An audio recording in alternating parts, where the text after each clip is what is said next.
Ed and Lorraine Warren were American paranormal researchers and authors associated with prominent cases of hauntings. Ed was a self-taught demonologist, while his wife Lorraine was a professed clairvoyant. Together they founded the organization, the New England Society for Psychic Research, in 1952, and claimed to have investigated over 10,000 cases in their career. They would also establish the Warrens' Occult Museum, in which they would house strange artifacts from their investigations. Many of these objects have links to death, demons, and black magic. In order to prevent these objects from causing any more mayhem, they are properly stored and blessed monthly by a priest. With today's video, I'm going to discuss 10 items from the museum that I find interesting. So without further ado, let's dive in. Number 1. The Conjuring Mirror. A conjuring mirror is used in rituals for summoning spirits. The particular mirror inside the Warrens' Occult Museum was originally owned by a man named Stephen Zellner. Stephen was attempting to summon the spirits of his past family members by sitting in front of the mirror in pure darkness with only a red light on. He would request to see his family for 2 weeks. When the faces finally started to appear, they were not what Stephen was expecting. The faces were so twisted and terrifying as if they were from a nightmare, and this caused Stephen to go into a complete mental breakdown. His family would remove him from his home and check him into a mental health facility.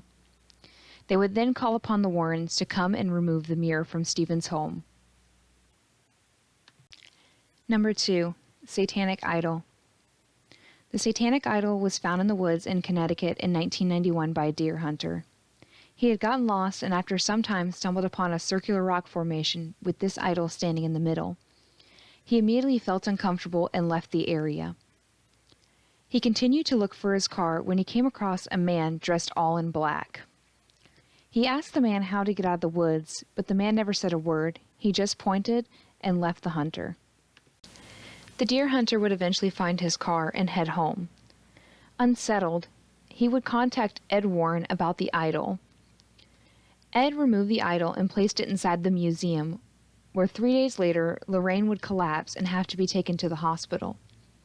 Her illness couldn't be identified, but after 3 days, she got better. Ed believes this was caused by the man wearing all black in the woods. He believes he was a high priest in a satanic cult, and as payback, he made Lorraine sick for removing the idol. Number 3. The Borley Rectory Brick. Dubbed the most haunted house in England, it was built in 1862 to be home to the rector of the parish of Borley and his family. The home was investigated by well-known psychic researcher Harry Price, who published 2 books based on his account from what happened within the home. Many believe that this is what caused the house to gain such infamy. Some common known hauntings happened like this. In 1863, locals recalled hearing unexplained footsteps within the home. And in 1900, the daughters of the rector claimed to have seen the ghost of a nun. Various people claimed to have witnessed a phantom coach driven by a headless horseman. In 1939, tragedy would strike and the house would sustain damage from a fire.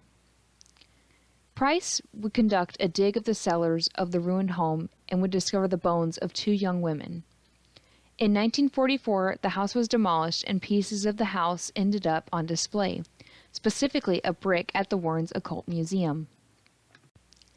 Ed and Lorraine never investigated the Borley Rectory home, but they were called in to investigate the church that is located on the same grounds as the home was after strange happenings began to occur. Number 4. The Shadow Doll.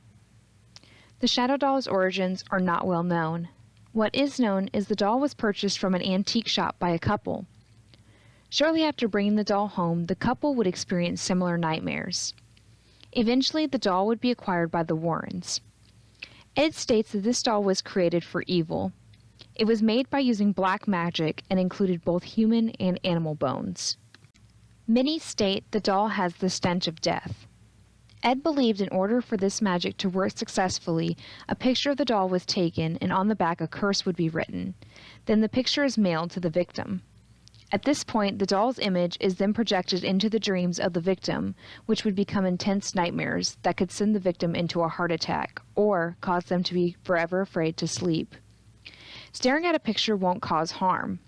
The doll continues to stand freely in the museum today. Number 5. 2 deaf dolls. Also known as voodoo dolls or witch dolls, the dolls are known to attack the weakest and cause them to be sick until their death. They were discovered by a doll collector who had never seen anything like them before, so naturally she added them to her collection. Shortly after owning them, strange occurrences took place. The dolls changed locations and appeared to have a correlation with her son's decreasing health. The collector decided to lock the dolls in a box, but this would not stop them. Her son's health began to worsen, and the doctor's reports showed no signs of any illnesses. Her son was on the verge of death. Stifled by terror, she contacted the Warrens for help. Shortly after arrival, Lorraine felt the evil presence that roamed the house and immediately removed the dolls. The boy's health got better. The dolls were kept safely in the museum until one day a retired Navy commander and his wife visited the museum and broke the protection by holding them. Later that night, the Warrens woke up to a loud noise from their basement. To their surprise, they found several dolls in a circle on the ground, and in the middle sat the 2 voodoo dolls. The retired commander, however, was in a horrible accident that night, and he swore he saw the 2 dolls gazing at him and laughing. Number 6. Pearls of Death. The Pearls of Death is a necklace with a dark past. The Warrens claimed the string of pearls had a curse placed upon them. They don't know who or why, but what is known about these deadly gemstones is this.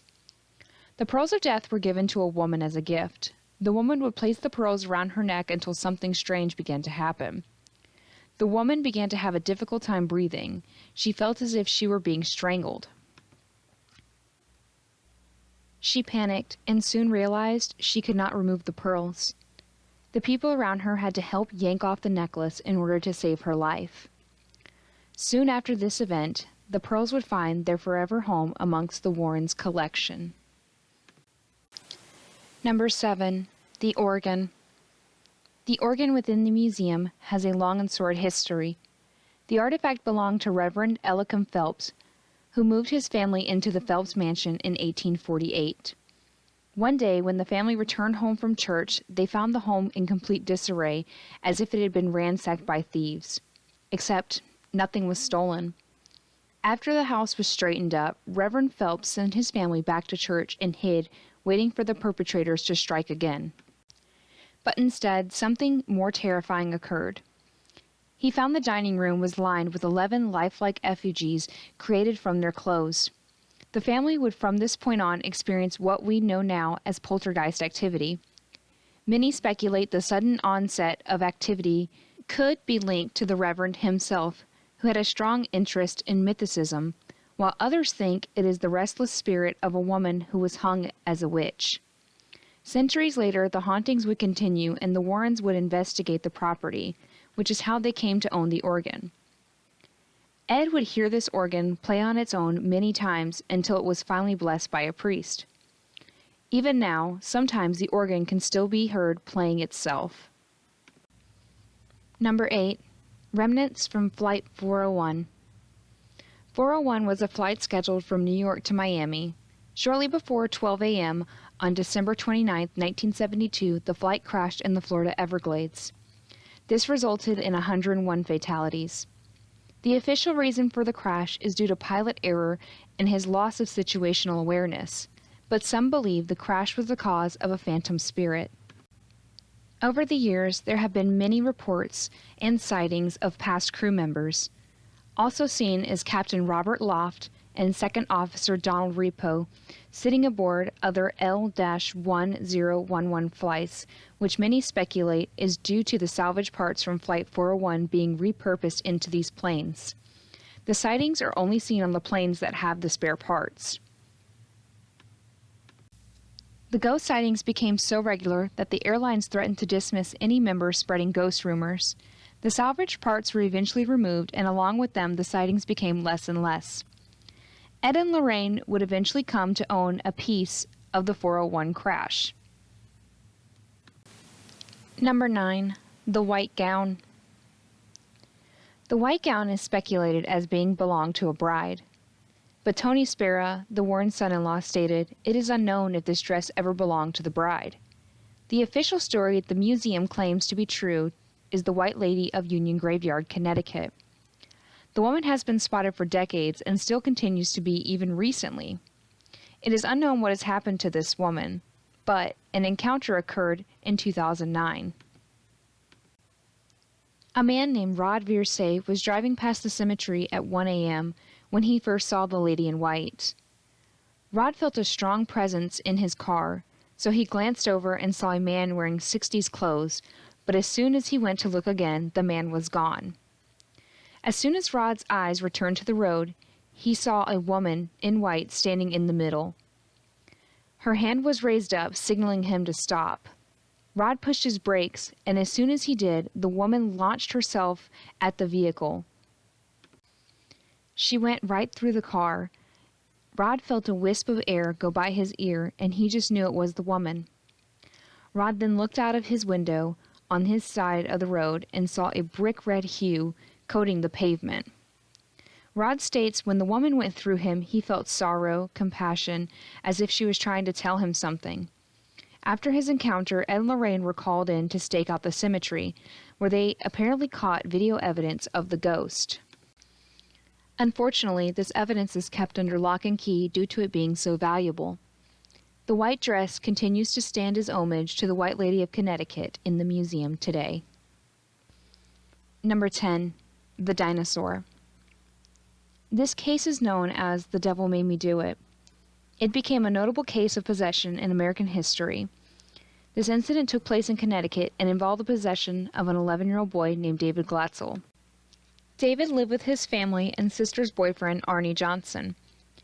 David began displaying signs of possession, such as hearing voices, strange marks appearing on his body, seeing strange creatures in the home, and displaying inhuman strength for a child. The family called in Ed and Lorraine to observe and perform an exorcism on the boy. All witnesses present claimed to have witnessed this toy crawl across the floor and also heard a voice emanating from around it. During the exorcism, Arnie would make the mistake of opening his body as a vessel instead of David for the demon. This was only the beginning of the family's problems. On February 16, 1981, Arnie, who claimed to be possessed by the demon, would attack the family's landlord, Mr. Bono, with a pocket knife. After a heated argument broke out, the witnesses claimed Arnie growled like an animal during the attack. Arnie couldn't remember any of the attack and claimed to have blacked out. The Warrens believed this was the work of the entity and helped Arnie get counsel. The lawyer believed there was enough evidence to prove Arnie's claim. During the trial, however, the defense would be thrown out because this did not hold up in court. The claim was nearly impossible to prove. Arnie was convicted of first-degree manslaughter and given a 10 to 20-year sentence. He served almost 5 years before being paroled on good behavior. The case attracted widespread attention. A book was written about this case, and also a 1983 NBC television movie was made. And later this year, it will be the subject of the Conjuring 3. Arnie went on to live a happy life with his wife. Ed and Lorraine reported no signs of Arnie still being possessed. Ed claimed, quote, "Arnie understands what happened to him. He now knows if something happens, how to ward it off. And he won't be stupid enough to take on the devil again." Although Ed and Lorraine have both passed on, they have left a lasting impression on the public. Their museum is still being run by their son-in-law, Tony Spera, and daughter, Judy. Tony also leads the New England Society of Psychic Research. Tony has worked closely with the Warrens since the 1980s, so it's safe to say that their research and artifacts are being well taken care of. Unfortunately, the museum is currently closed due to rezoning issues, and they are currently searching for a new home. Hey guys, thank you for watching, and I hope you enjoyed it. I really enjoyed putting this together and researching out these different artifacts. I think they all are very interesting, and I would love to find more stories on them. So thank you again for joining me, and I hope to see you in the next one. Bye!